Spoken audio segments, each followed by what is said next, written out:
En tout cas, nous suivons l'actualité de près, surtout avec l'arrestation de Maduro.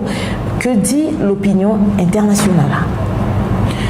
L'opinion internationale, jusqu'ici, n'a dit rien de spécial. Ce que nous attendons, c'est des paroles qui seront liées aux actes. C'est ce que nous attendons. Il n'y a rien de spécial. Sinon, l'opinion internationale appelle à la libération de Maduro, Mais la libération, il y a déjà un procès qui était déjà engagé. Mais je pense que ce n'est pas trop tard, mais ça pourra tirer en longueur. Sinon, nous voulons que l'opinion internationale lie ces paroles, ces déclarations à des actes pour que les faits soient éclairés. Si Maduro, c'est un président élu démocratiquement, s'il doit être libéré, qu'il soit libéré. Et si les faits qui lui sont rapprochés sont avérés, en ce moment-là, il va être condamné, purger ses peines au-delà de ce procès. Et cette peine, est-ce qu'il va la purger aux États-Unis ou au Venezuela? Normalement, je ne m'y connais pas trop en droit, mais sinon, je pense que si c'est le cas, il serait extradé dans son pays pour aller purger sa peine. Bon, avec tout ce qui se passe actuellement, on ne sait pas s'il arrivait qu'il soit condamné, s'il va purger sa peine au niveau des États-Unis ou être extradé dans son pays d'origine, qui est le Venezuela. En tout cas, merci beaucoup, Monsieur Ferril.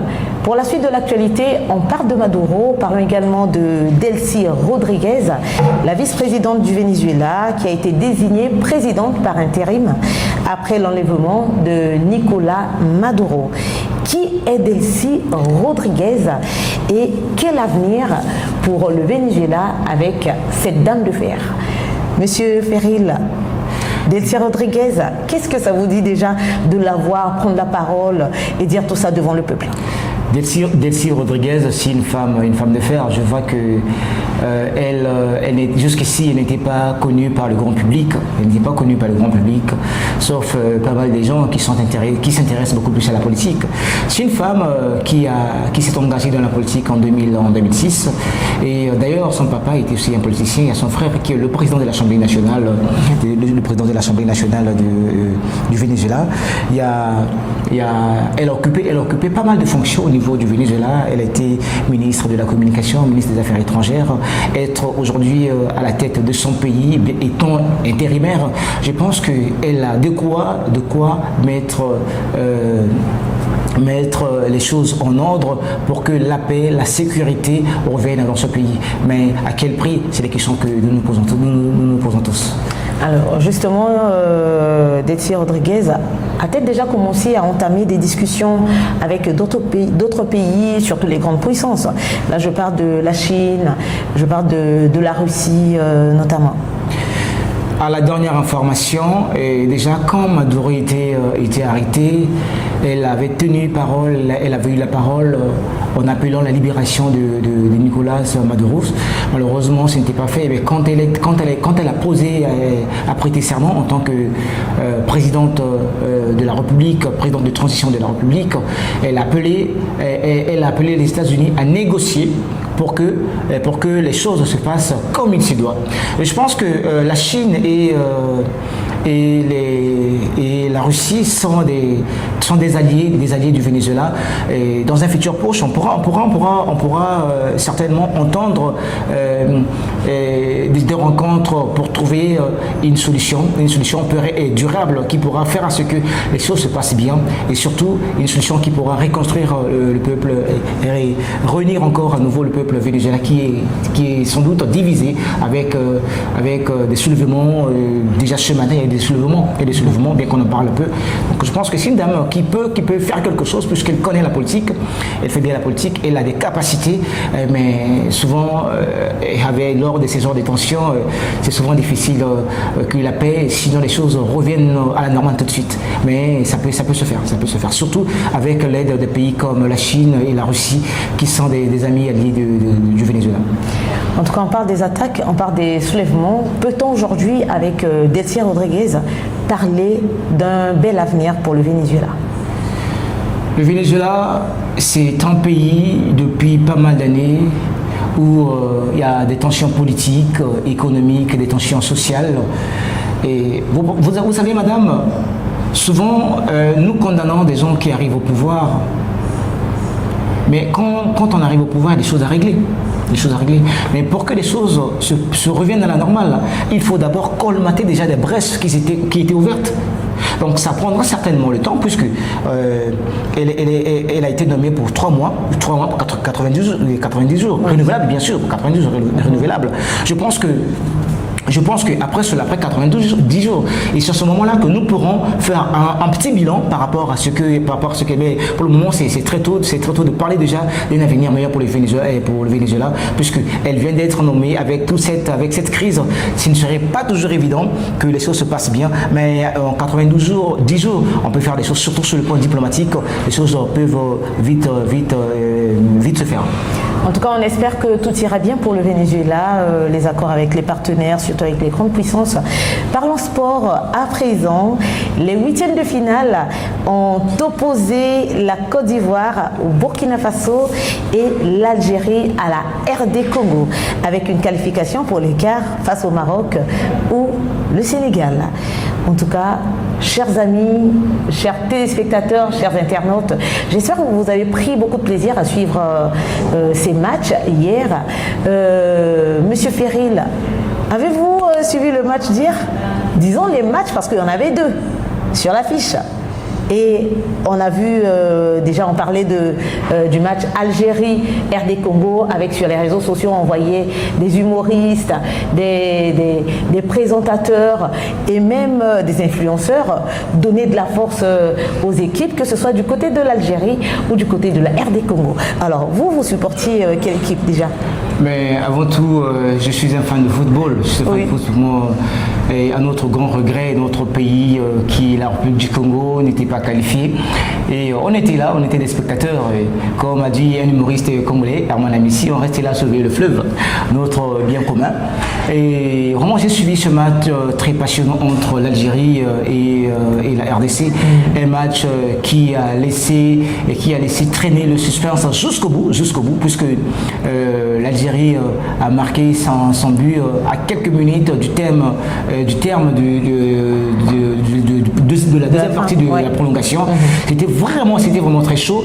Et la RDC a manqué des occasions, tout comme l'Algérie. Mais en fait, quand l'Algérie était tellement au point, à tel point qu'un jeune joueur qui venait d'entrer, permettez-moi, le nom m'échappe tout de suite déjà, mais qui a marqué la différence avec un but décisif qui a permis à ce que l'Algérie soit qualifiée. Et je te dis que tous devant nos écrans, on s'attendait à ce qu'il y ait une séance de penalty, puisque la prolongation tombe vers la fin, à 2 minutes de la fin de la deuxième partie de la prolongation, autant pour moi, et l'Algérie venait à marquer. C'était vraiment une très grande joie pour les Algériens et tous ceux qui supportaient l'Algérie.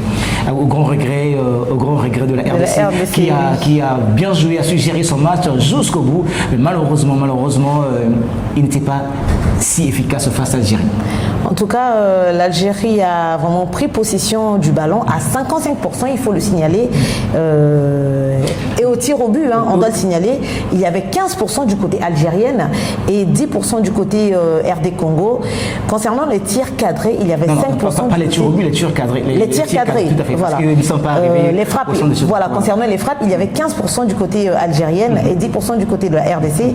Avec les tirs cadrés, il y avait 5% du côté d'Algérie et 3% du côté de la RDC.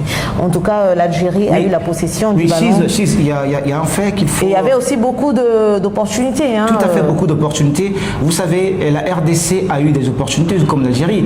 De là où, hors la surface, le but d'Algérie est venu hors la surface, la RDC a eu puisque c'était une contre-attaque où l'Algérie a fait la différence.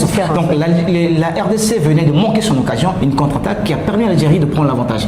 Et il y a un point qu'il faut souligner, le fils de Zidane, Lucas Zidane, qui était justement le gardien de l'Algérie. Le gardien d'Algérie, ça ne peut pas jouer pour la France. Lucas Zidane. il est revenu pour jouer pour l'équipe nationale de son pays d'origine, qui est l'Algérie. Il a fait un énorme match, un bon match aussi. Vraiment, certainement, il a eu sa place. En tout cas, on a vu Zidane dans les gradins regarder son fils. Voilà. Avec sa famille, tout heureux. Petite famille, hein. Tout heureux. On encourage la RDC qui a fait un très bon match. Ce qui est bien, c'est que la RDC avait une défense très solide. Voilà. Nous, on a surveillé le fleuve et c'est vrai qu'on est rentré à la maison très fatigué, très paumé à cause de la défaite. Mais ce n'est pas une défaite parce que quoi qu'il se passe, c'est l'Afrique qui gagne, que ce soit l'Algérie, le Maroc. Et surtout, comme on dit toujours qu'on ne perd jamais, mais quand on perd, on apprend quelque chose. Ça va leur permettre d'aller se préparer, revenir très fort lors de la prochaine CAN qui sera dans 2 ans. Et je remercie également comment est-ce qu'on l'appelle, Monsieur Lumumba, ce fanatique.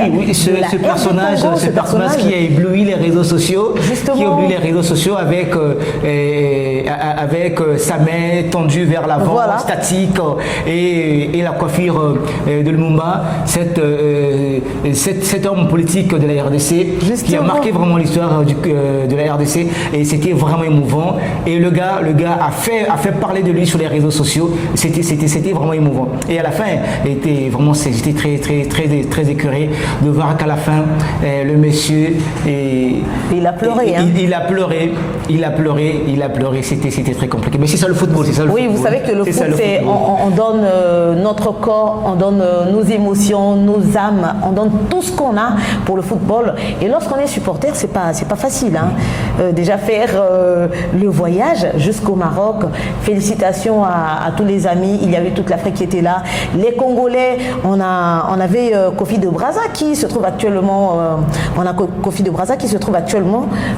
au Maroc, voilà, qui soutient, lui, il a dit, il ne soutient pas seulement les footballeurs, mais il soutient les arbitres, parce qu'il n'y a jamais eu de fanatiques pour les arbitres. Mais lui, il a fait le déplacement pour soutenir les arbitres et surtout soutenir la RDC qui malheureusement a perdu face à l'Algérie. En tout cas, Monsieur Ferril, nous tournons vers la fin de notre émission. Quel mot avez-vous à dire à nos téléspectateurs, nos internautes, à tous ceux qui nous suivent? Alors, un dernier mot, je m'adresserai beaucoup plus à la jeunesse africaine. À la jeunesse africaine, la jeunesse vous appartient et le futur vous appartient. Le futur vous appartient. Vous êtes censé être formé pour rendre votre continent meilleur. Hier, nos parents, nos grands-parents pouvaient étudier un peu. Aujourd'hui, nous avons la facilité d'étudier. Revenons. Et surtout, ayant en nous l'esprit du patriotisme, l'esprit du panafricanisme, du patriotisme et du panafricanisme, pour que notre cher continent puisse aller de l'avant. Ensemble, nous construisons une Afrique meilleure avec des perspectives très intéressantes que le monde entier pourra certainement nous regarder avec beaucoup d'auteur. Merci et à très bientôt. En tout cas, merci beaucoup, Monsieur Alain Ferril Manzako, notre invité. Et il est toujours sur ce plateau tous les matins pour le débrief de l'actualité sur Avenir TV. Merci également à l'équipe technique qui a été formidable. En tout cas, on a eu une belle équipe technique composée de Jidres Ngakana, Jires Mebata, voilà, et Cephas Ngakana. Mais il y a une particularité, on doit le souligner quand même. Il y a une dame de fer qui fait partie de l'équipe. Elle, c'est Dina Gaxo qui est toujours là derrière la caméra. Merci à vous et n'oubliez surtout pas que nous travaillons sous la supervision de Madame Anastasia à qui je fais un big up. Restez toujours scotchés sur Avenir TV. N'oubliez surtout pas d'aller sur tous nos comptes TikTok, YouTube, Facebook, Instagram et vous likez